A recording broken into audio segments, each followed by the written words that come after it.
Assalamualaikum warahmatullahi wabarakatuh.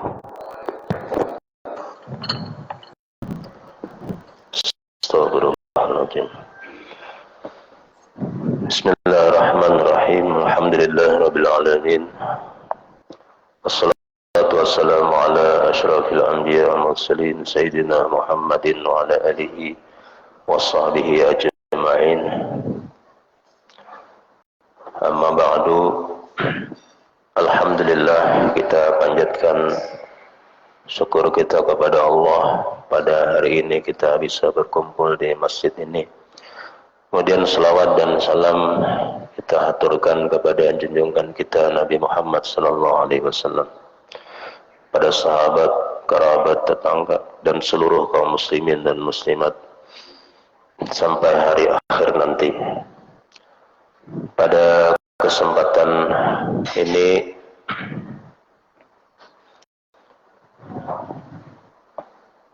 kita akan mengkaji bersama yaitu surah Al-Quran, surah Al-Mu'minun.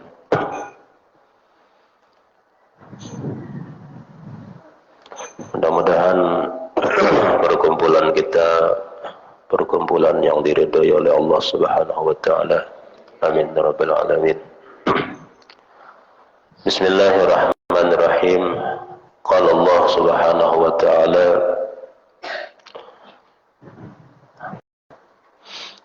qad aflahal mu'minun alladzina hum fi salatihim khashi'un walladzina hum 'anil lagwi mu'ridun walladzina hum lizzakati fa'ilun walladzina hum li furujihim hafizun illa 'ala azwajihim aw ma malakat aymanuhum fa innahum ghairu malumin faman ibtagha wara'a dzalika fa ulaika humul 'adun walladzina hum li amanatihim wa 'ahdihim ra'un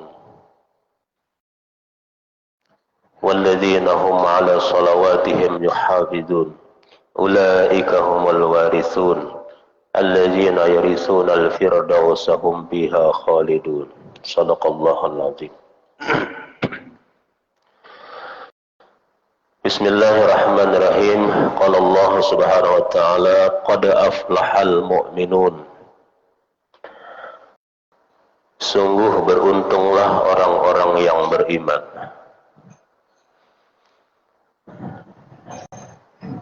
Jadi kata Allah, yang beruntung itu orang yang beriman. Kalau kata kita yang beruntung itu yang kaya, yang berpangkat. Kata Allah, kada yang beruntung itu orang-orang yang beriman. Siapa orang yang beriman? Orang yang di hatinya percaya adanya Allah, adanya Rasul-Rasulnya, adanya malaikat, adanya kitab-kitab Allah, adanya hari kiamat, dan percaya kepada takdir, bahwa segala yang terjadi dalam kehidupan kita ini adalah takdirnya Allah, baik dan buruk, pahit maupun manis, semua takdirnya Allah. Ada manusia yang ditakdirkan kafir, ada yang ditakdirkan mukmin, ada yang ditakdirkan mukmin, orang iman, orang yang beriman, tapi di akhir hayatnya kafir. Ada yang ditakdirkan Allah Ta'ala kafir, akhir hayatnya beriman. Yang paling beruntung adalah yang beriman sampai wafat, sampai mati beriman. Namanya wafat dalam keadaan husnul khatimah. Mudah-mudahan kita termasuk orang-orang yang wafat dalam keadaan husnul khatimah. Tetapi kada cukup dengan berdoa, dengan meminta, harus dibuktikan dengan pengabdian kita kepada Allah Subhanahu wa taala. Karena ayatnya iyyaka na'budu wa iyyaka nasta'in. Orang yang paling beruntung adalah orang yang beriman, dan orang paling celaka adalah orang yang kafir.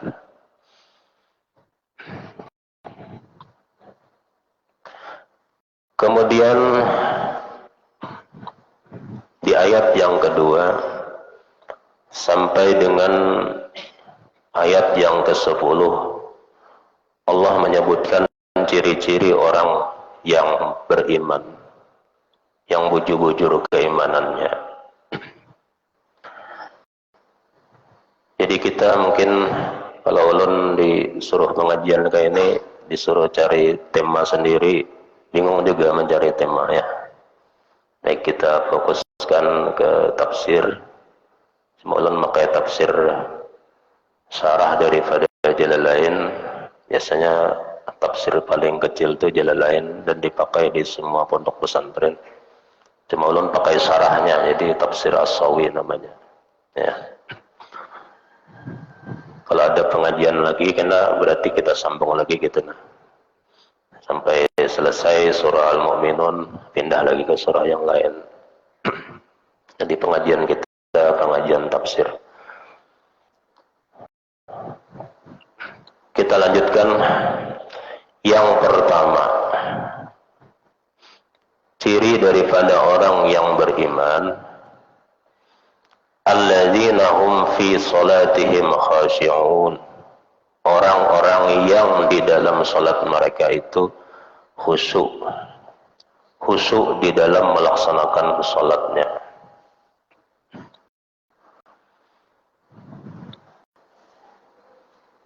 Apa itu khusyuk? Ada dua pembagian khusyuk. Satu khusyuk zahir, yang kedua khusyuk batin. Kita akan berada di khusyuk zahir kayaknya ya. Bagaimana cara khusyuk zahir? Tapi sebelumnya ada pendapat tentang tingkatan khusyuk. Satu, dikatakan khusyuk apabila selama sembahyang kita bacaan dan gerakan-gerakan salat bacaan gerakan kita masih ingat sampai salam tenang, itu dikatakan khusyuk. Yang kedua, gerakan bacaan sampai selesai masih ingat, kemudian mengerti makna yang dibaca. Ini yang kedua. Yang ketiga, ini yang tertinggi, mengerti bacaan, gerakan bacaan terjaga dengan baik dan merasa diperhatikan oleh Allah. Setiap bacaan-bacaan yang dia baca, dia merasa bahwa Allah menjawab, berdialog dengannya. Ini tingkatan yang tertinggi. Imam Al-Bukhari, beliau sholat dan mengimami, kemudian di di baju nih, ujung baju nih ada lebah. Dia tuh merasa disengat gitu ya. Selesai sembahyang, lalu dilihat ternyata ada 18 sengatan. Cuma merasa aja, memang kadang merasa sebanyak itu sengatannya.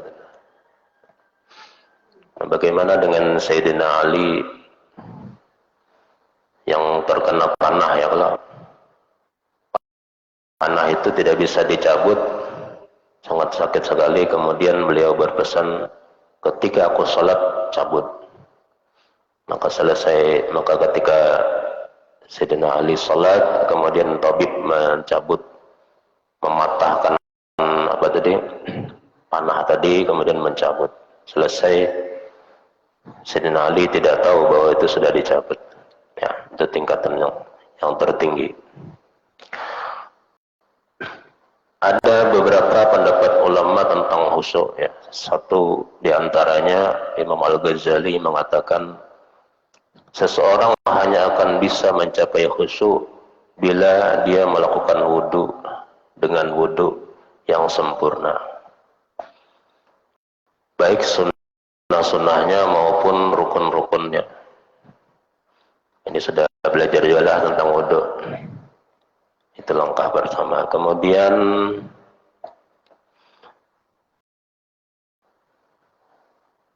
sebelum sembahyang bebersih-bersih, bisa mandi. Di sebagian kitab tasawuf itu mengatakan ada seorang ulama-ulama terdahulu sebelum mereka sembahyang mandi. Jadi mereka tuh 5 kali mandi sehari semalam. Yang kita kada kan, yang karena wajib aja hanya mandi. Kada mandi wajib, kada mandi. Nah itu tuh. Kemudian berharum-harum. Ini juga tip yang bisa membuat khusyuk. Ya. Ada yang mengatakan bahwa khusyuk itu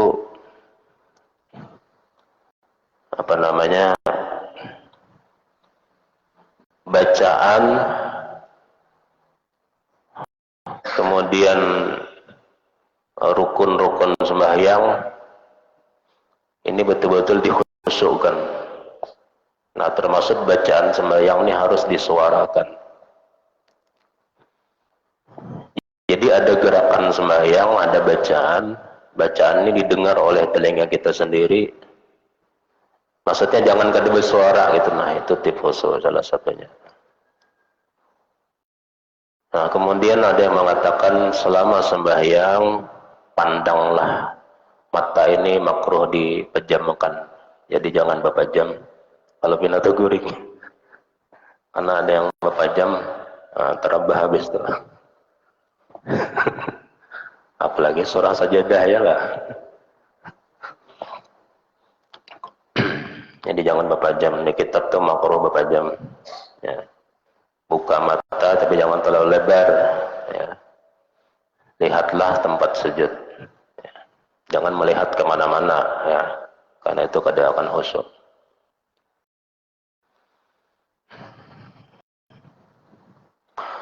Ada khusyuk yang ini kayaknya pasuan kita nih lah. Kata Imam Nawawi, bila orang kawa memulai takbir dengan khusyuk, maka dianggap khusyuk. Nah, itu kita sudah. Jadi bila Allah Akbar aja, kawa ingat Tuhan Allah, maka dianggap sembahyang itu khusyuk. Ini pendapat Imam Nawawi. Ya.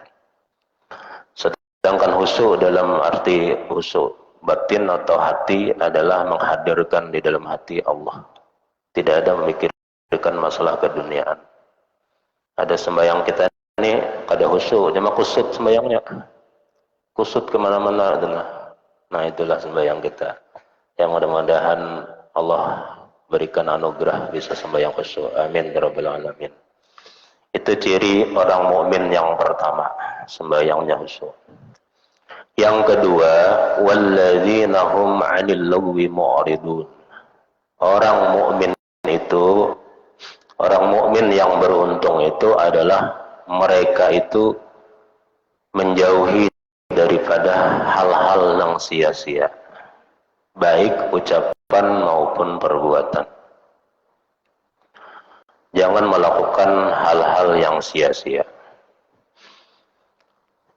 Apa itu sia-sia? Kullu ma la ya'udu 'ala syakhsi minhu fa'idatun fid dunya wa awid fid din awid dunya. segala sesuatu pekerjaan yang tidak ada manfaatnya baik untuk dunia maupun untuk agama. Berarti sia-sia namanya. Nah, adapun manusia ini sebenarnya disuruh beribadah untuk mencari bekal kita kembali kepada Allah.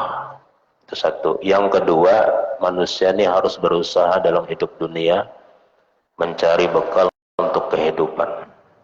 Nah, dua itu tugas manusia. Contohnya yang sia-sia apa?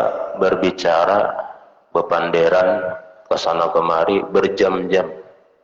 Kada ada manfaatnya. Kalau kang jadi duit kada juga. Ya, jadi sia-sia namanya. Nah, orang mukmin yang beruntung dia tidak akan melakukan hal itu. Kemudian yang ketiga, walladzina hum lizakati fa'ilun. Ciri orang mukmin yang beruntung yang ketiga adalah mereka menunaikan zakat. Zakat itu artinya menurut bahasa adalah, ada yang mengartikan zakat itu pembersih. Jadi pembersih harta.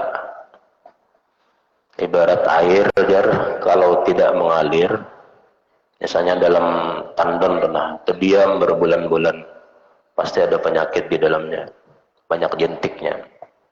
Harta yang terdiam tidak dizakati juga sama, akan banyak datang penyakit kepada sahibul mal. Ya. Jadi pertama, zakat itu sebagai pembersih harta. Yang kedua, kata ulama, makna zakat itu adalah tumbuh. Jadi bila orang yang banyak hartanya lalu berzakat, maka harta yang tersisa itu akan tumbuh semakin banyak. Ya. Nah, ini harus kebab zakat memang ya. Artinya ada zakat kemudian terbagi dua, ada zakat harta, kemudian ada zakat fitrah. Ya. Masalah zakat ini ada dua pembahasannya. Satu masalah nisab, masalah kadar atau ukuran zakat yang wajib dizakati ya. Misalnya zakat emas, zakat harta ya 2,5%. Kemudian pertanian, misalnya nanam padi, kalau kada tahu padi benih ya, zakatnya adalah 5% atau 10%. Kalau air hujan aja maka 5%. Kalau disiram setiap hari atau menggunakan mesin, ini kena 10%. Ya. Nah, di akhir zaman ini banyak yang kada mau berzakat. Ya. Lebih banyak menahan hartanya. Nah, jadi kalau kita diberi oleh Allah anugerah harta, dizakati. Insyaallah rezeki itu bertambah dan bertambah. Karena Nabi menjamin itu ya. Kemudian yang keempat, walladzina hum li furujihim hafizun. Ciri daripada orang yang beriman, yang beruntung, mereka menjaga furujihim.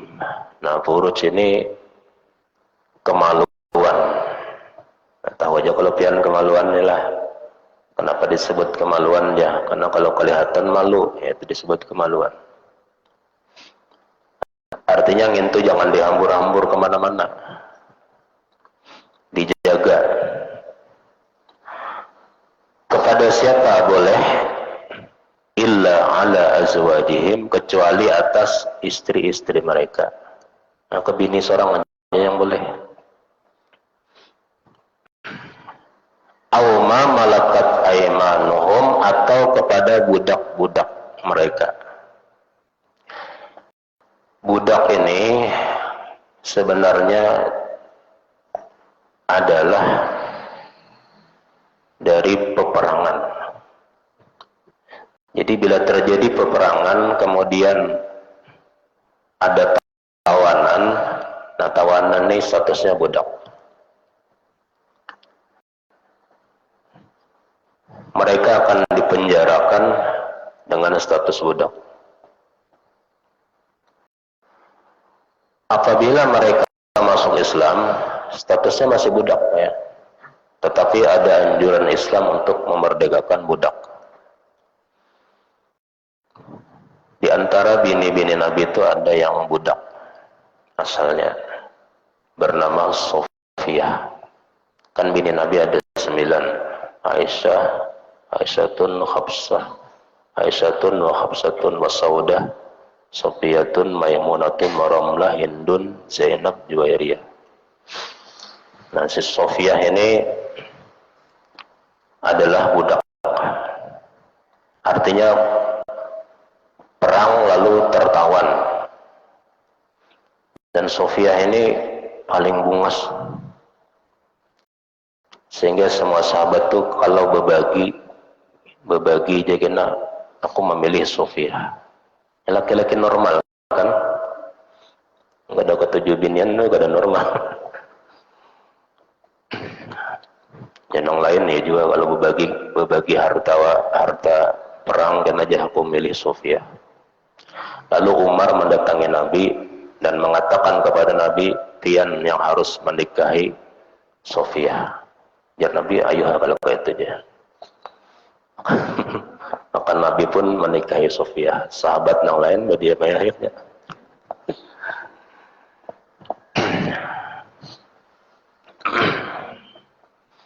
Nah, karena perbudakan ini tidak ada di wadah kita, jadi kita usah kita bahas. Ya, budak itu adanya di Malaysia aja. Budak-budak ini aja, kenal. Banyak benar budak-budak di Malaysia. Maka kita tidak akan membahas masalah budak. Tetapi bahari budak itu memang tidak diperlakukan secara manusiawi. Bahkan petuanannya boleh menggaulinya ya.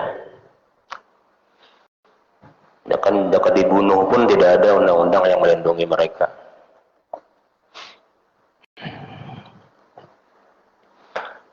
Bila kita berhubungan dengan istri atau budak, kata Allah, fa innahum ghairu malumin, mereka itu tidak tercela. Fi ityanihinna, pada menjima mereka. Nah, jadi ini harus kita jaga bujur-bujur, ampun kita masing-masing. Jangan terlalu dihambur kemana-mana. Karena ada orang kalau dihambur-hambur nih, semua anaknya akhirnya kemana-mana aja. Jadi ada boleh itu haram. Apalagi perselingkuhan haram. Ya. Famani betagha wara'a dzalika faulaika humul adun. Barang siapa yang mencari selain daripada istri atau budak untuk melampiaskan syahwatnya, mereka itu orang-orang yang menyimpang. Ada yang mengatakan haram. Contohnya di sini adalah kal istima, seperti masturbasi, mengeluarkan sperma dengan tangan, namanya istima. Nah, ini agak kada nyaman dibahas di masjidnya, cuma ayatnya kayak ini memang ya. Jadi mengeluarkan spermanya dengan tangan atau dengan hal-hal yang lain, ini haram. Istima bahasa Arabnya, bahasa sekarang masturbasi.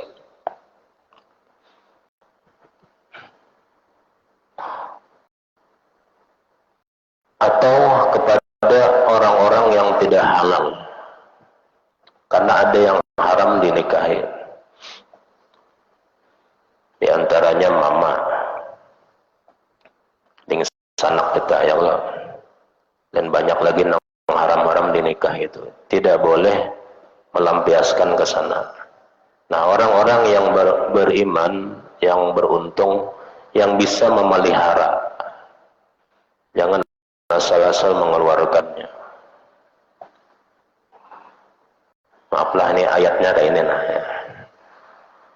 Nah, kemudian yang selanjutnya, ciri orang beriman yang beruntung, walladzina hum li amanatihim wa ahdihim ra'un, dan orang-orang yang kepada amanah dan janji mereka benar-benar menepati atau menjaga.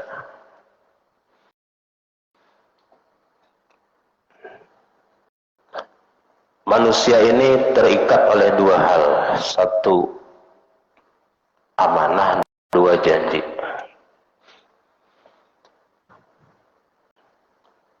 Ada perjanjian kita itu dua. Satu, perjanjian kepada Allah.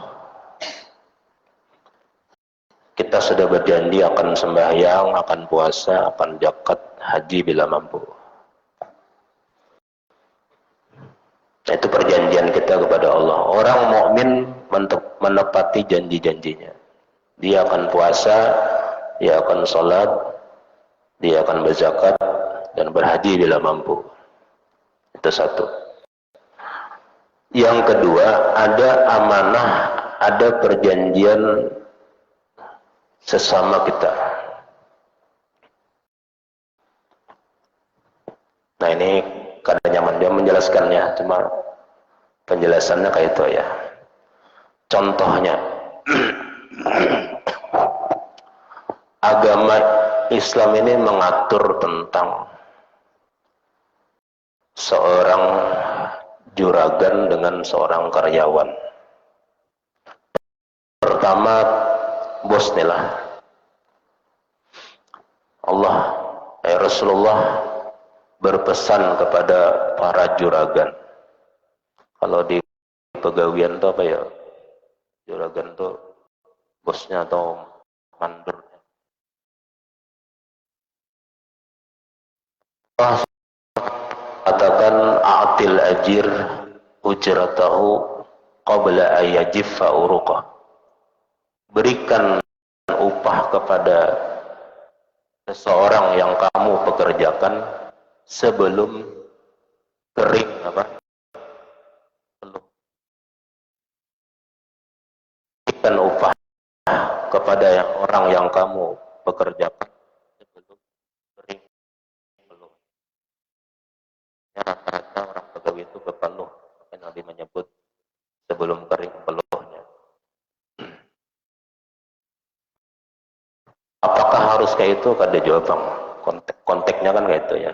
Ada yang upah harian, ada yang diupahi mingguan.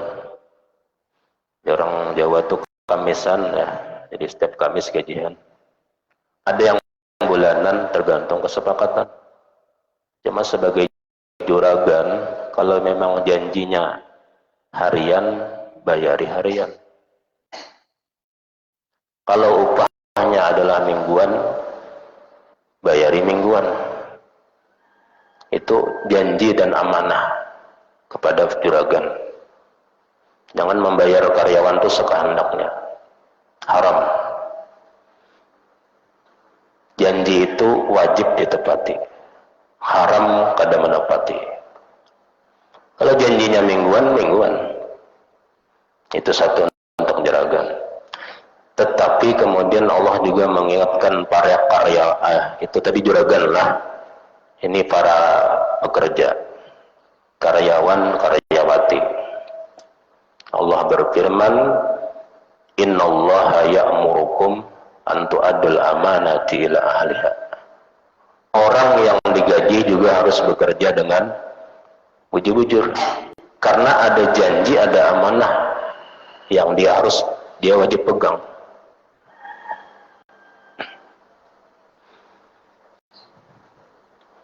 Maka sebagai karyawan, ini maaf dulu lah, jangan sampai kada tepat waktu. Kalau harian itu disepakati harian. Misalnya startnya jam berapa?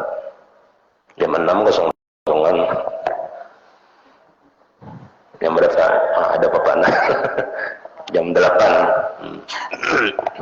Kena jam 12 istirahat ya. Sambung jam 3. Jam 1 ya. Sejam istirahat makan sembahyang. Kena jam 1 harus tepat waktunya ya. Jam 1 kerja lagi sampai jam 5 amannya. Jadi ini amanah dan janji kita kepada petuanan kita ya, kepada juragan kita. Sama kayak ulun guru ini gitu juga. Jangan sampai kada masuk kelas ngajar atau korupsi waktu. Masuk setengah 8, seharusnya masuk setengah 8 datang jam 8. Ini namanya koruptor juga. Jadi jangan menyambeti koruptor di Jakarta sana, seorang korupsi juga sebenarnya. Jadi kalau berjanji wajib ditepati. Ini ulun berkisah aja bang lah. Ada beberapa pekerjaan yang kadang-kala kita percaya. Bila berjanji pasti kada bujur. Di antaranya tukang jahit. Hari apa telah? Ya 3 hari aja kita datang, belum ya. Ya seminggu lagi dia datang, belum juga. Ya. Sekalinya untakan kawanan tuh rata-rata kayak itu aja. Nah, jadi maaf ya tukang jahit. Dipian kemana aja sama, ke Banjar kayak itu juga. Alih dicari yang pada zaman sekarang itu kan nyaman. Tinggal nomor HP aja kan, kena selesai kami hubungi kan kayak itu nyaman. Karena kita berdosa. Kita itu yang ingkar janji sebenarnya. Ya. Nah jadi masalah itulah. Masalah hutang piutang tuh ya juga ya.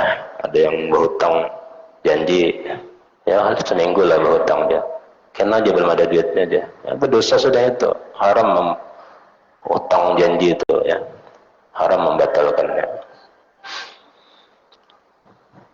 Isyak dah. Belum 10 menit ya. Sabarlah.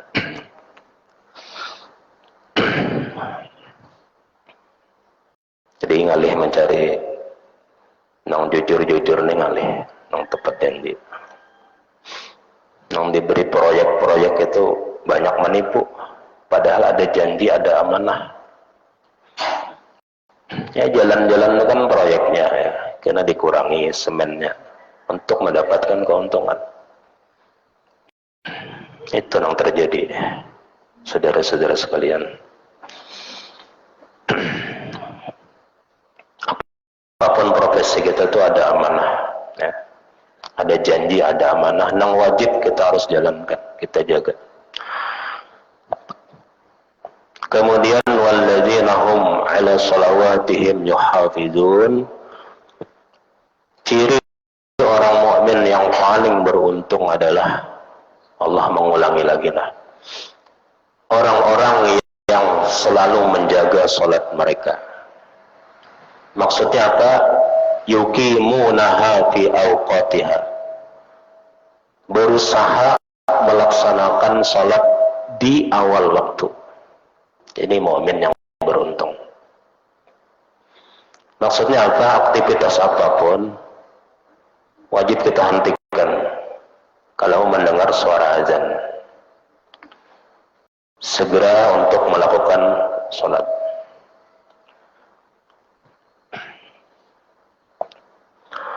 Ada sebuah ayat, mungkin hafal semua.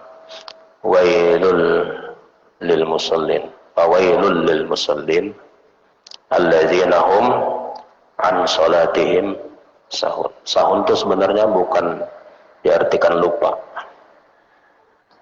Kebanyakan ulama mengatakan salat yang dilakukan di luar waktu. Wail itu ada 2 terjemahannya. Satu, celaka. Celaka bagi orang yang salat. Yang kedua, dia mengatakan wail itu nama satu neraka ya. Ada lubang, ada gua di neraka itu namanya Wail. Disediakan untuk siapa? Untuk orang yang sembahyang tetapi di luar waktu. Misalnya subuh, sembahyang hanya subuh cuma jam 7. Ya ada, kan di luar waktu nih. Ini zuhur sembahyang aja juga. Cuma di jam 5. Jadi sembahyangnya di luar waktu terus. Ya.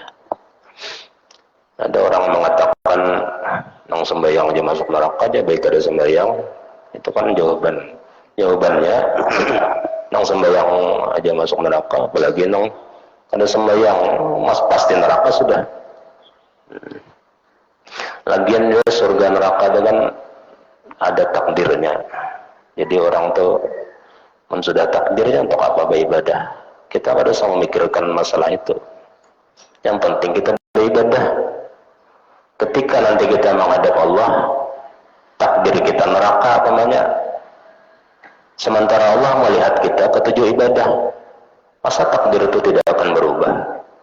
Allah menyiksa orang yang taat itu mustahil. Ya, muhal di dalam tauhid itu. Nah, jadi bujur-bujur sembahyang ini dikerjakan, usahakan di awal waktu. Kadang-kadang diusahakan jangan sampai keluar dari waktu. Nah, itu. Kalau ada di luar waktu, kodoan berarti ya. Jangan kada dikodok. Karena semakin banyak kita meninggalkan sembahyang, semakin banyak yang kita kodok. Dan sembahyang kodoan itu paling ngalih dikerjakan. Paling berat ibadah itu sembahyang.